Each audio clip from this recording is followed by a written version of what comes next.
This is the Commemorative Air Force B-29, B-24 squadron that's based out of Dallas, Texas. We do about 25 shows through the eastern and central part of the United States. We start off from Dallas and make kind of a loop up to the north on the East Coast, and then come back down through central part of the United States and end in October. Commemorative Air Force started as the Confederate Air Force back in the 1960s. It was a group of ex-military pilots who had a passion for World War II Warbirds, so they started together as a confederation of a group of guys that just started restoring and started growing and growing and growing to where they became a national organization.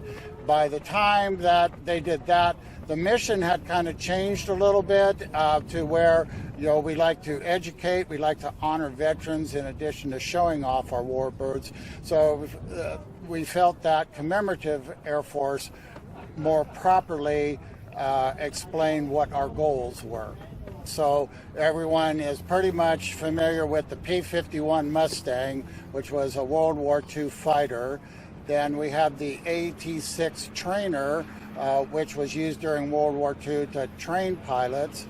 We have a Stearman, which is really more of a pre-World War II aircraft. And then, of course, the queen of the fleet is our B-29 Alpha model Fifi behind me. The original Fortress series was given to the B-17, which was used in the European theater, so it was a 4-engine bomber. This design here was a huge leap in technology. It has pressurization on it, it has remote control gunfire on it, it had better navigation, it had the LORAN on it. So this was a big leap in technology, so they decided to call it the Super Fortress. Are those 50 caliber up on top that I see? That's correct. We have 5 turrets that, on the original model, each turret had 2 50 caliber guns on them, made by Browning. Then this one is an A model, which was the second major production series in the B-29 series. They had found that the Japanese fighters didn't have the performance to keep up with the B-29 to attack from the rear, so they started attacking more from the front. So they decided to add 2 more 50 cal guns to the top turret for a total of 4, and that's one of the major modifications on this model. Following the A version, they kind of skipped to the D version, which had a lot of improvements, including improved engines. The engines on this are the Wright 3350s.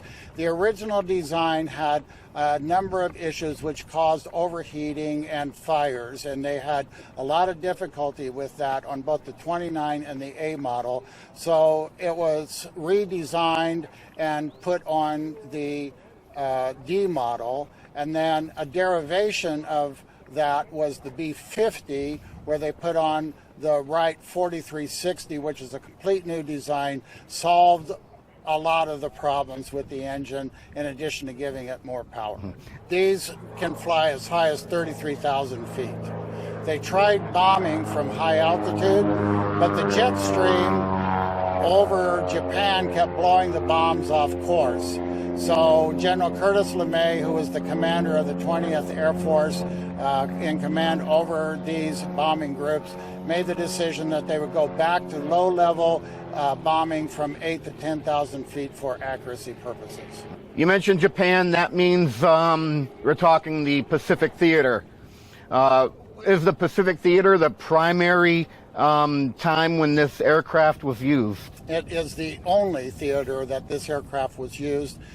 They sent one to England to fool the Germans into thinking that we were going to send the Super Fortress over there, but it was originally, the thought was that we may have to, if England fell, we may have to come from Canada, Newfoundland, Greenland, and we needed the range to get to Europe. Well, when England didn't fall, we could still use the 17, so they made the decision that they would use the Superfortress in the Pacific Theater to bomb Japan. What is the range on one of these? Well, it holds 5,360 gallons of fuel, so it could fly for nearly 17 hours nonstop. The missions to Japan and back from the Marianas Islands, where they were based, took about that time. So it was 8 hours one way and back. So they were fuel critical by the time that they got back from their missions. At the beginning of its service, it actually started over being based in India, and a lot of people have probably heard about the missions over the hump. And what they did is that they built some airstrips in China, but China was still held by the Japanese, so they couldn't move the airplanes up there. So they would move in supplies, then bring the bombers in and make a hop from Japan. But it was very costly, it was not working well, and so General Curtis LeMay went to the Joint Chiefs and said, we need the Marianas Islands. Those were the closest islands that we could get to that was within range of the B-29. Now, all of it was mostly open ocean. Iwo Jima was partway there, but that was held by the Japanese when they first started taking off from the Marianas, and that was the reason why we went and captured Iwo Jima, was to serve as an emergency landing strip for the B-29s. So the armament, there were 4 movable turrets that initially had 2 Browning 50 cals on each of them, and then there were 2 more 50 cals in the tail, in addition to a 20 millimeter cannon. And then the A model added another 2 on the top forward turret. But interestingly enough, when they went to low altitude bombing, they didn't have a lot of fighters coming after them because the Japanese had their supply lines cut, so they couldn't build a lot of fighters like we could because we still had a lot of raw materials. So they were stockpiling their fighters in anticipation of the invasion. So in order to get a bigger bomb payload, Curtis LeMay ordered the armament to be taken off of the aircraft except for the tail guns. Each of the bays can hold up to 10,000 pounds of bombs. So depending upon the weight of the bombs, depends on the number of bombs. They had all the way from 100 up to 1,000 pound bombs. So typically a high explosive bomb was 500, so 20 in the front bay, 20 in the back bay, for a total of 40 bombs coming out. And I need to ask, were any of them atomic? At the end of the war, of course, everyone probably knows that we dropped 2 atomic bombs. Those were dropped by special aircraft. They were modified to what were called silver plate. Colonel Tibbets, who was the commander of the 509th bombing group, consolidated group rather, he went to the factory and handpicked 15 aircraft that were modified. One of the modifications was that the atomic bombs were too big to fit into the bay, so they took out the center portion and made one long bay out of it. And because of that, they also changed the way that the bay doors open. Before, they used hydraulics to open them up, which are kind of slow in opening, and they switched to pneumatics so that they didn't have to run a long time with the bay doors out. They could get over target and then suddenly open up the doors, drop the bomb, and close them back up right away. Great. Some excellent history here. Let's talk about your baby. Yes. So we are back to Fifi, your B-29. I have read that there are only 2 B-29s that are still airworthy. That's correct. For a long time, Fifi was the only one. Fifi was restored in originally in 1974 and was the only flyable model. She was grounded between 2006 and 2007 because of the engine problems, and so we put new, improved engines on them to solve that. That took 4 years to do that in a $3 million project, and so then she started flying again in 2010. Her sister ship to her was Doc, and Doc was being redone up in Wichita by a different organization. It was a 16-year project that finally was completed in late 2016, and she took her first mission to an air show at Barksdale Air Base in May of 2017. So those are the only two flying models available right now. There were nearly 4,000 that were built. Boeing built most of them, and then the Martin Company also had a plant. There were basically 4 plants around the company or around the country rather, that built these aircraft. This particular aircraft, along with Doc, the other one, was built in Renton, Washington, at the Boeing factory there.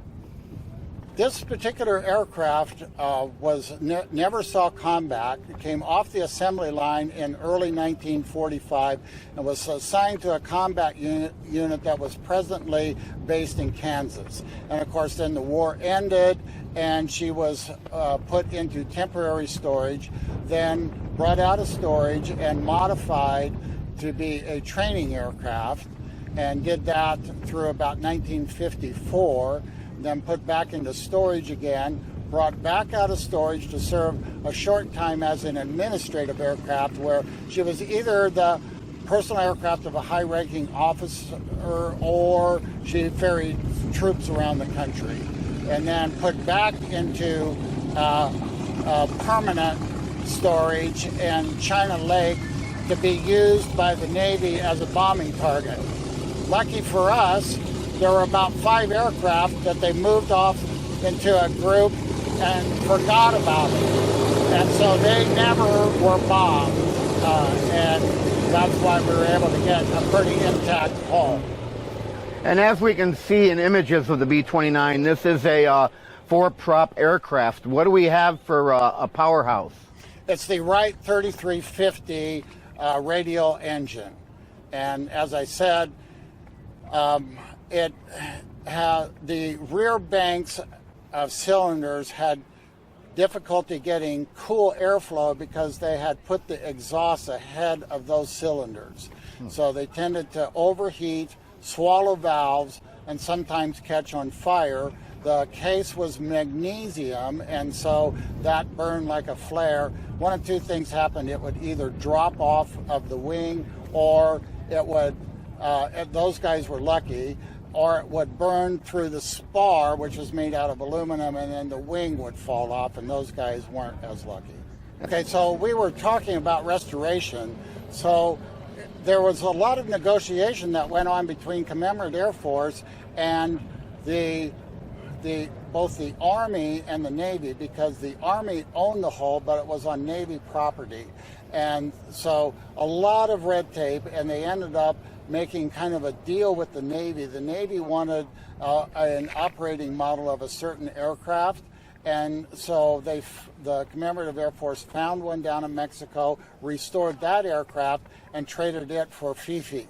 So when they finally got permission to take Fifi off, it was in fairly good condition. They spent 9 weeks out there in the field and brought her up to an airworthiness condition that the FAA issued a one-time permit. They wanted to fly it all the way. China Lake is just north of Edwards Air Force Base. They wanted to fly it all the way across the country to Harlingen, Texas, without stopping. And they were successful in doing that. And so when they got it down there, Vic Agathar was the person who was largely responsible for spearheading the program and largely financing the program. He put $100,000 of his own money in 1970 in order for it to be restored. And so in 1974, they finally finished that, and she went airborne. And the Air Power History Tour was birthed with the idea that we could take this aircraft out and sell rides on it and help raise money, because it takes a lot of money to maintain and keep these Warbirds flying. And so that has been very successful. People love to come and see Fifi. She's the queen of the queen of the fleet. Then the name Fifi, Vic Agathar's wife, was named Josephine. Her nickname was Fifi, so that's how Fifi came about. We are back with Cap. Was that your call sign? That's my call sign. All right, and we are actually inside the B-29 right now. We're not fore, we're not aft. It looks like we are actually in a bomb bay. Would that be correct? That's correct. You are in the forward bomb bay here.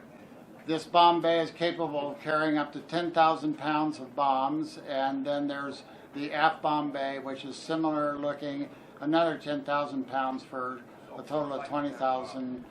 These bombs that you saw here, these are high explosive 500-pound bombs, so we could put 20 of them in the forward and 20 in the back for a total payload of 40 bombs. How did these bombs move about? How did they get released? They're all released all at one time when the bombardier presses the trigger. Then the latches that are holding them in place right now would all release, and they would just drop straight down.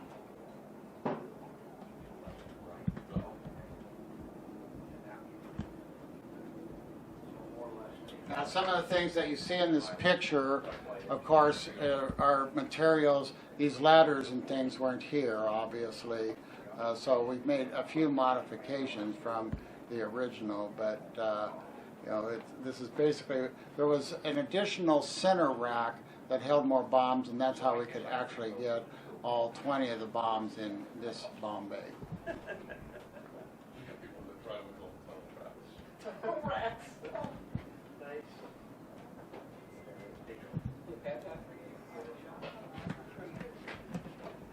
Would there be any airmen in this area of the aircraft when it was flying?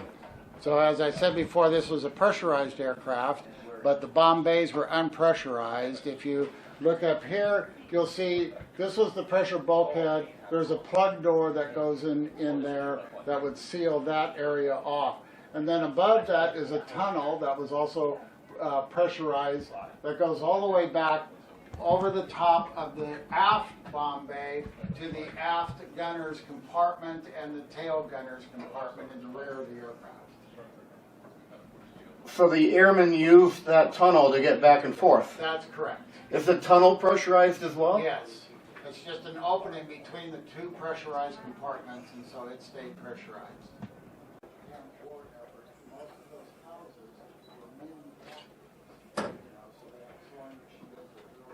So you would have one airman manning this radio station? That's correct. The typical crew up here would have been 5.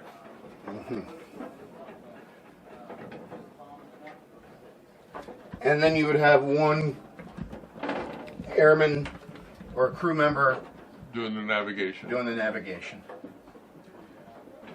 Well, and this was back in the days of using a sextant and the stars to determine what your position is over the ocean. And that's what that window's for. That window in the tunnel there is a way that they can look up to the stars and use a sextant to determine what position they're in. I don't have a call sign. I'm not a pilot, but I'm Dutch. They always call me Dutch. Okay. Thank you, Dutch. Right now you are seated at the navigation station here on the B-29. That's correct. It's a table here, and it would be where they would use some of the instruments and then maps to determine what locations they're at. And you mentioned that you actually use the sextant as well for navigation? That's correct. It would be then used in the tunnel window to see the stars and navigate for position that way. And I always thought those were only used at sea. Well, it was at sea when you think the plane's flying over the Pacific. That is something you don't always think about. That's right. Yeah, there was no such thing as GPS. That's correct. You had to go by some type of chart. Yeah, the GPS was the stars. Is there anything you can tell me about the forward section of this aircraft while I'm filming Yes, it? all the way forward there in the nose of the aircraft is the northern bomb sight. That's the bombardier position. From there, he then accesses, when he get over target, he has control of the airplane as far as left, right, or up and down to get the target in his sights, and then he has electronic control from that position to release the bombs in the bomb bays behind us. He also has a gun sight off to the right, which allows him to control any of the turrets on the airplane, or at least the front ones here. And when he's not a bombardier, he's in a waist gunner or a nose gunner.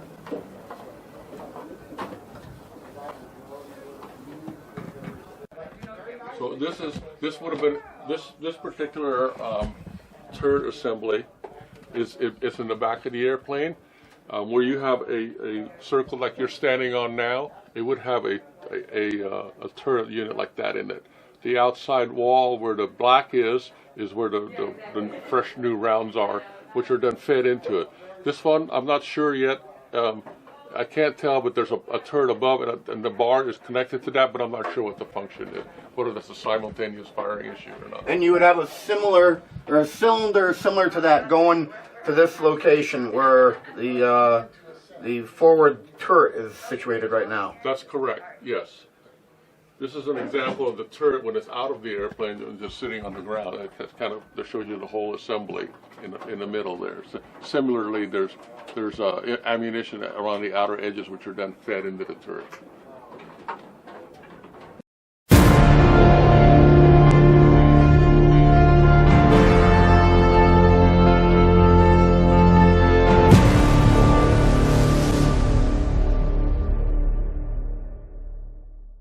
Okay, what you see behind you is the Boeing Stearman biplane.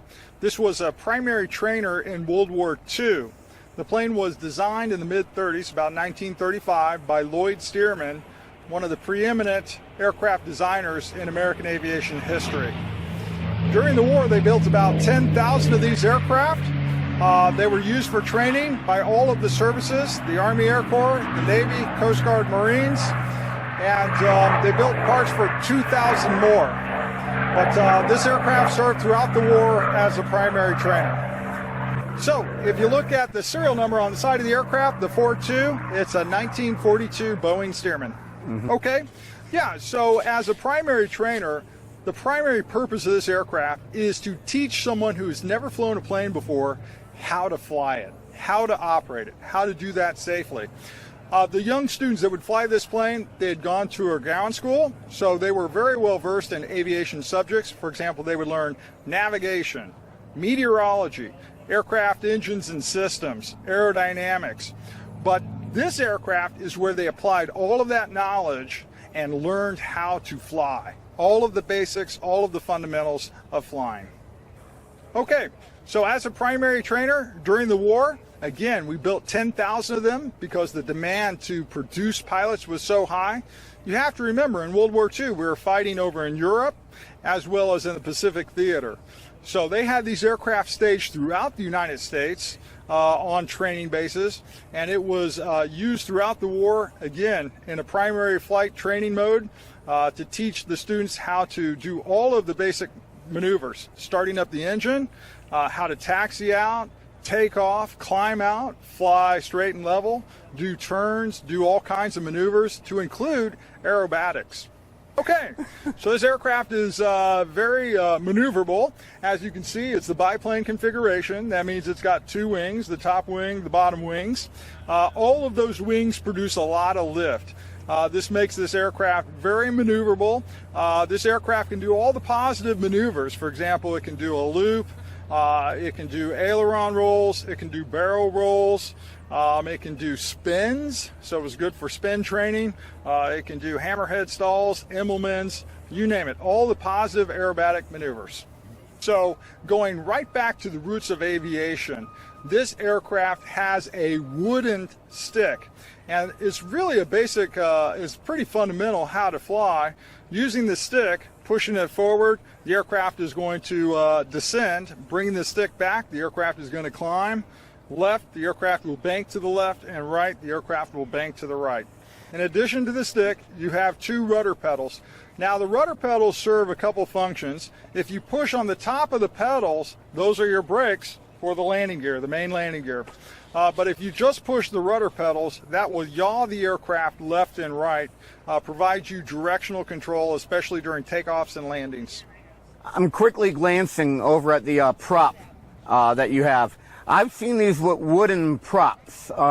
What do we have on this particular aircraft? Okay, so that's a great question, and you have to remember during the war, with wartime production spooling up, building over 10,000 of these aircraft, they put all kinds of engines and all kinds of props on these planes. This is the Lycoming R680, so it's 225 horsepower at maximum, and that's a Hamilton standard metal prop. But they did use wooden props throughout the war, made by Sensenich. They also used the Continental engine as well as the Jacobs engine. After the war, they put some larger engines on these planes, like the Lycoming 300 horsepower or the Pratt & Whitney 450 horsepower. So, this is one of the basic things that a young student pilot during World War II would have trained on, and that is emergencies. What happens if that engine fails? What you do is you continue to fly the aircraft. In this case, you lower the nose slightly, maintain flying airspeed. The plane with the top wing, the bottom wings produces a lot of lift. It is able to glide. At that point, you're looking for a good place to land. You're lining the aircraft up and coming in to land. Well, it's a classic biplane. It's an iconic aircraft. It's one of the greatest aircraft ever produced by this nation. They're a joy to fly, and I would urge everybody, if you have the opportunity, to come out and fly a Boeing Stearman biplane.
Does rifle have anything to do with the P-51 behind you that's named Gunfighter? Well, they go handily together, that's for sure. My call sign rifle and the name of the airplane being Gunfighter. But I got the nickname or the call sign from my Air Force buddies in my time flying the A-10. Yeah, probably the best indicator is just the name of the airplane. You know, it's a P-51, so pursuit is what that P stood for. So the airplane was capable of ground attack and air-to-air and pursuit and escort. So it's perhaps most famous for its role escorting the heavy bombers and changed the course of World War II in that respect, with providing some escort and some safety for the bombers to get further behind enemy lines, and the attrition rate for our bomber crews. And folks this weekend can come out and see the B-29 is here, and often we fly with the B-24 and sometimes the B-17. But this airplane behind us is what allowed those crews, oftentimes 10 plus people in that airplane that were, for a long time, the attrition was so high, those guys were getting shot down by enemy fighters. And this airplane had the horsepower and the two-stage supercharger is part of what made that possible. That engine allowed this airplane to fly higher and faster and further behind enemy lines for the purpose of escorting the bombers and keeping those guys safe. World War II, they were flying it in the 20s and sometimes in the low 30,000s, and what we've learned since then is physiologically you get into some human factors, physiology issues above 25,000. You can get the bends and you can get all kinds of things happening, and those guys were doing that routinely during the 40s. And that's because I don't believe this is a pressurized cabin for you. That's right, it's not pressurized. And the heat I don't think is very good above about 20,000 feet. Well, one of the things about the P-51 that's is very unique, and a lot of people recognize it when they see it, is that air scoop on the bottom of the airplane, under the belly.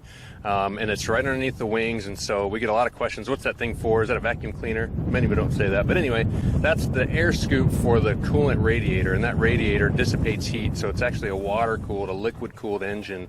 One of the things that's unique and that happened in the process of manufacturing this airplane, it was a contract that came up, and the numbers vary a little bit based on what history you researched, but in approximately 117 days, so in about the course of 4 months, this airplane was ordered and designed and built and brought into service in the course of about 4 months.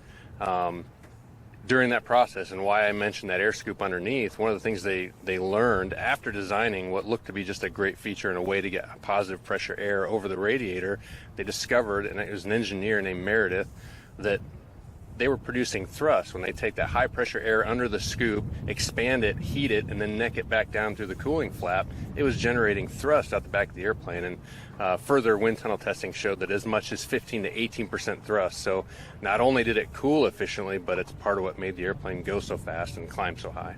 Yeah, so Gunfighter, there were two manufacturing facilities for North America, and one was in Texas and one in California. This was built in California, and it was actually shipped over to the European theater just in time for the war to be coming to a close. So it made it to the European theater during World War II and then came home and was operated by a couple different guard units and then privately owned since then.